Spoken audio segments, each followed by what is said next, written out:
മഹാനായ സുഫിയാനു സൗരി റഹിമഹുല്ലാ, തബഉ താബിഈങ്ങളിലെ പ്രമുഖനാണ് അദ്ദേഹം.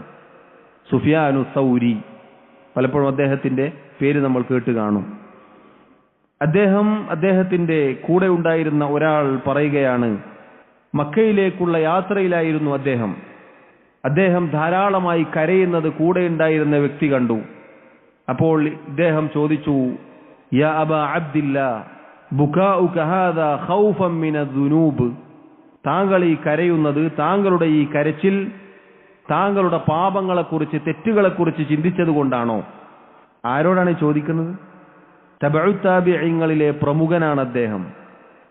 അദ്ദേഹത്തോട് കൂടെയുള്ള ആള് ചോദിക്കുകയാണ്, നിങ്ങൾ തെറ്റുകൾ ഭയന്നതുകൊണ്ട് ഒരുപാട് തെറ്റ് സംഭവിച്ചു പോയി എന്നതിനാലാണോ ഈ കരയുന്നത്? അദ്ദേഹം ഒരു ചെറിയ മരക്കഷ്ണം, അതല്ലെങ്കിൽ ഒരു പുൽക്കൊടി കയ്യിലെടുത്തു. എന്നിട്ട് അത് വലിച്ചെറിഞ്ഞു. എന്നിട്ട് പറഞ്ഞു, ലദുനൂബി അഹ്വനു അലയ്യ മിൻ ഹാദാ, എന്റെ പാപങ്ങൾ എന്നത് ഇതിനേക്കാൾ എനിക്ക് നിസാരമാണ്. എന്റെ പാപങ്ങളെക്കുറിച്ച് എനിക്ക് പേടിയില്ല. വലാകിന്നി അഖാഫു അൻ ഉസ്ലബ തൗഹീദ്, മറിച്ച് എനിക്ക് അങ്ങേയറ്റത്തെ ഭയം, പേടി എന്നത് തൗഹീദ് എന്നിൽ നിന്നും ഊരിയെടുക്കപ്പെടുമോ എന്നതിനെക്കുറിച്ചാണ്. അതിനെക്കുറിച്ച് ആലോചിച്ചിട്ടാണ് ഞാൻ കരയുന്നത് എന്നാണ്.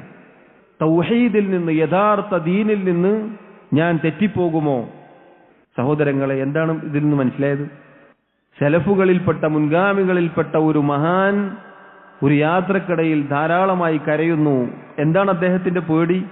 പോയ സ്ഥലത്ത് കാര്യങ്ങൾ നടക്കോ ഇല്ലയോ എന്നതിലല്ല, മറിച്ച് അദ്ദേഹത്തിന്റെ അള്ളാഹു നൽകിയ ഈ ദീൻ, തൗഹീദ്, അതെങ്ങാനും ഊരിയെടുക്കപ്പെടുമോ, അതിൽ നിന്ന് തെറ്റിപ്പോകുമോ എന്നതാണ് അദ്ദേഹത്തിന്റെ ഭയം.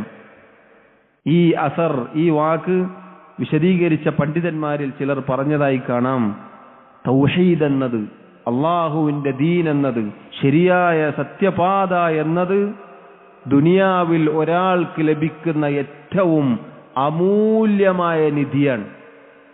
ദുനിയാവിലെ പണക്കാർ, സമ്പന്നർ, കോടീശ്വരന്മാർ അവരുടെ നിധികളെക്കുറിച്ച്, അവരുടെ സമ്പത്തിനെക്കുറിച്ച് എപ്പോഴും ചിന്തയിലും ഭയപ്പാടിലുമായിരിക്കും. അത് തീർന്നു പോകുമോ, നശിച്ചു പോകുമോ, കൊള്ളയടിച്ചു പോകുമോ എന്നതൊക്കെ ആലോചിക്കും. അതിനേക്കാൾ 10 മടങ്ങ് ഭയപ്പെടേണ്ടവരാണ് ദീനിന്റെ ആളുകൾ. കാരണം ദുനിയാവിലെ സമ്പത്തും സ്വത്തും നിധികളും നഷ്ടപ്പെട്ടാൽ പരലോകത്തൊന്നും സംഭവിക്കാനില്ല.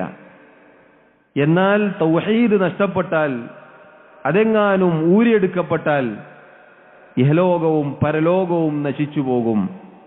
നമ്മൾ എത്ര കണ്ട് പേടിക്കണം, നമ്മൾ എത്ര കണ്ട് ഭയപ്പെടണം. തൗഹീദ് നമ്മിൽ നിന്നും ഊരിയെടുക്കപ്പെടുമോ, ഈ ദീനിൽ നിന്ന് പുറത്തേക്ക് പോയി പോകുമോ എന്നത് നമ്മൾ പേടിക്കണം. കാരണം അത്തരം സാഹചര്യങ്ങളിലാണ് നമ്മൾ ജീവിക്കുന്നത്. ധാരാളക്കണക്കിന് അപകടങ്ങൾ പതിയിരിക്കുന്നു, പ്രത്യേകിച്ച് ഈ കാലഘട്ടത്തിൽ.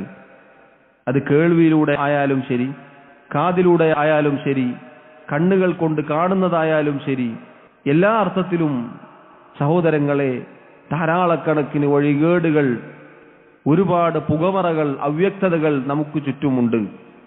നമ്മൾ എത്ര കണ്ട് ഭയപ്പെടണം. ഈ സംഭവം അതിന് വലിയൊരു സാക്ഷിയാണ്.